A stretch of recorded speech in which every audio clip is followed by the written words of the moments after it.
میں ایک واقعہ پڑھ رہا تھا، حیران ہوا۔ ہارون الرشید کا زمانہ ہے، خلیفہ ہارون الرشید بیٹھے ہیں، ان کے سامنے ایک بچے کو لایا جس کی عمر 5 سال تھی۔ کہا یہ قرآن کا حافظ ہے۔ کہا بیٹا سناؤ نا۔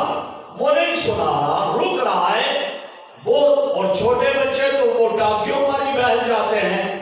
تو اس کو کہا اس دور میں ٹافیاں نہیں تھی، گڑ کی ڈلی ہوا کرتی تھی۔ کہا بیٹا تم قرآن سناؤ، تمہیں گڑ کی ڈلی دیں گے۔ کہا گڑ کی ڈلی کا جب کہا، اس بچے نے ایک پارہ قرآن کا سنا دیا، نہ اٹکن آئی نہ غلطی آئی۔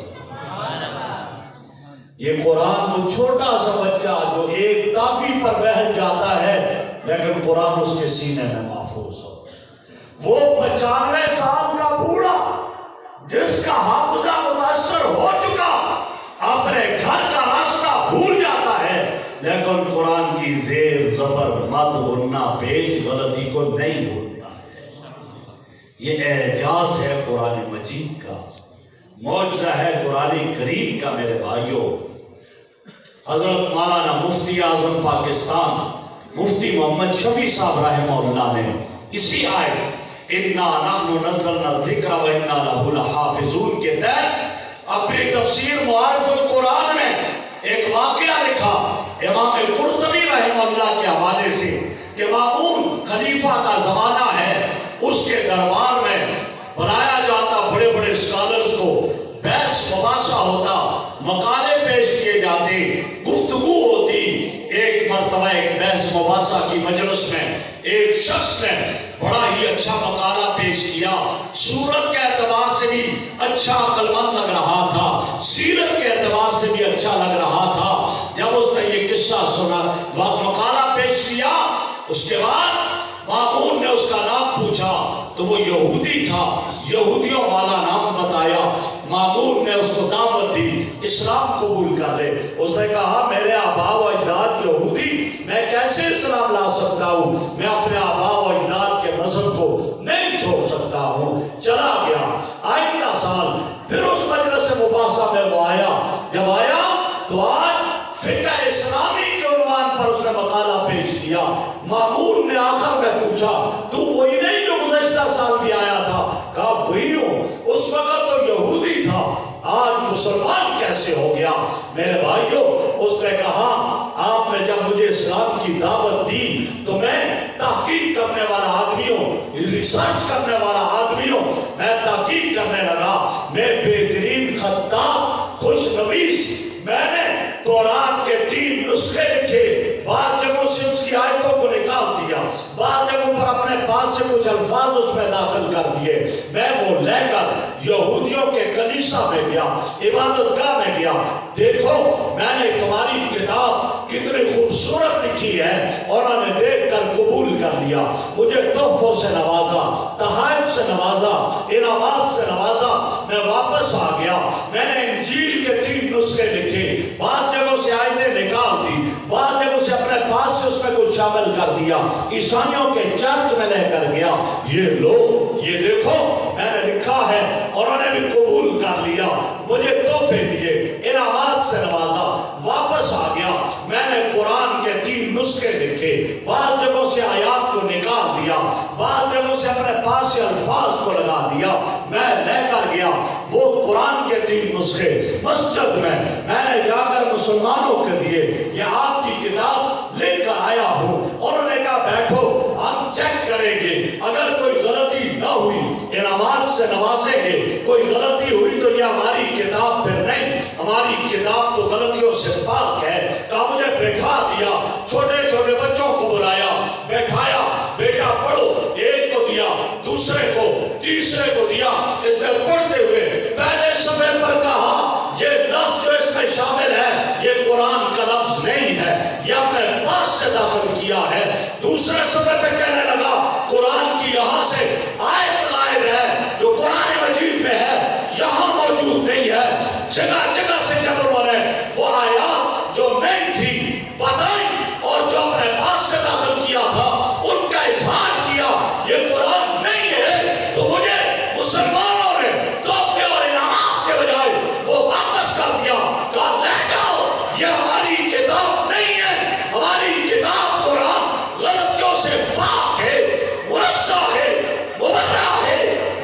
واپس کر دیا. کہتے میں واپس ہوا تو میرے دل نے کہا جس مذہب کی کتاب اتنی محفوظ ہے وہ مذہب کتنی عظمت والا ہوگا، اس لیے میں نے یہودیت کو چھوڑ کر اسلام کو قبول کر لیا.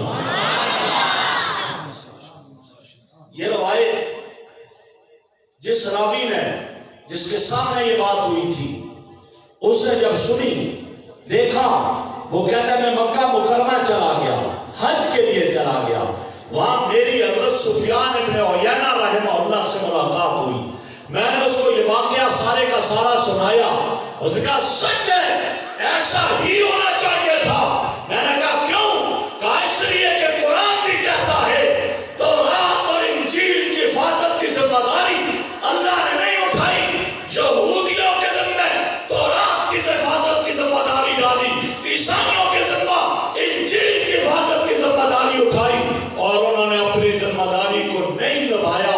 جب ہی جا کر یہ حالات ہوئے اور قرآن کی حفاظت کی ذمہ داری اللہ نے خود اٹھائی ہے، اس لیے قرآن محفوظ ہے. کہا وہ راوی کہتے ہیں میں نے سفیان ابن عیینہ سے یہ بات پوچھی، آپ کہتے ہو یہودیوں کے ذمہ تورات کی حفاظت کی ذمہ داری ڈالی، عیسائیوں کے ذمہ انجیل کی حفاظت کی ذمہ داری اٹھائی، قرآن کہتا ہے، قرآن میں کہاں آیا ہے مجھے بتاؤ تو صحیح. کہا تو نے قرآن نہیں پڑھا؟ قرآن نے ذکر کیا ہے بِمَسْتُحْفِظُوا مِن کتاب اللہ، کہ ان کو جو کتاب اللہ یعنی تورات اور انجیل کی حفاظت کی ذمہ داری دی تھی انہوں نے نہیں نبھائی، اس لیے اس میں رد و بدل ہو گیا اور قرآن کے بارے میں فرما دیا اِنَّا نَحْنُ نَزَّلْنَا الذِّكْرَ وَإِنَّا لَهُ لَحَافِظُونَ، ہم نے اتارا ہم یہ حفاظت کریں گے. آج تورات کی اصل عبارت نہیں ملے گی آپ کو، ترجمہ ہے، انجیل کی اصل عبارت نہیں ملے گی، اور قرآن لوح محفوظ سے لے کر جبرائیل، غار حرا، مکہ، مدینہ، بدر، احد، خندق اور قادسیہ، جہاں جہاں بھی لے کر آئے، جس طرح میرے آقا کے قلب اثر پر اتارا، میرے آقا کی دھن کے اثر سے جیسے قرآن کی تلاوت جاری ہوئی، آج اللہ کے مصلی پہ کھڑا اسی طرح قرآن پڑھ رہا ہے. نہ زیر زبر کی غلطی ہے، نہ پیش مد کی غلطی ہے، آج اسی طرح پڑھ رہا ہے. اور اگر آگے مصلی پہ کوئی بڑے سے بڑا شیخ الحدیث کھڑا ہے، قرآن سنا رہا ہے کہ زیر کے بجائے زبر پڑھ لے، چھوٹا سا بچہ شاگرد اس کا کہے گا استاد جی آپ کا ادب اپنی جگہ، آپ کے سائے پہ بھی میں پاؤں کبھی نہیں رکھوں گا، آپ کے سامنے سر اٹھا کر بھی بات کبھی نہیں کروں گا، آپ کی گستاخی کبھی نہیں کر سکتا ہوں، لیکن جب قرآن کی باری ہے، جبرائیل یہاں پر زبر لے کر آیا تھا، آپ نے زیر پڑھنی ہے، وہ پکڑے گا کہ نہیں یہاں سے آگے آپ نہیں جا سکتے. یہ قرآن کی حقانیت کی علامت ہے. یہی وجہ ہے کہ جب برے صغیر پاک و ہند پر ایسٹ انڈیا کمپنی کے ذریعے برطانیہ نے قبضہ کیا، میٹنگ کی گئی، کیا بات ہے، یہ مسلمان یہ ہمارے کنٹرول میں نہیں آتے، یہ تباہی کی طرف کیوں نہیں جاتے، یہودی تباہ ہو گئے، عیسائی تباہ ہو گئے، مسلمان کیوں نہیں ہوتے. انہیں کہا گیا بات یہ ہے مسلمانوں کے پاس ایک کتاب ہے، اس کتاب کو جمع کرو، اس کو جمع کر کے اس کو ضائع کر دو، جلا دو، کچھ عرصے تک مسلمانوں کے پاس قرآن نہیں ہوگا.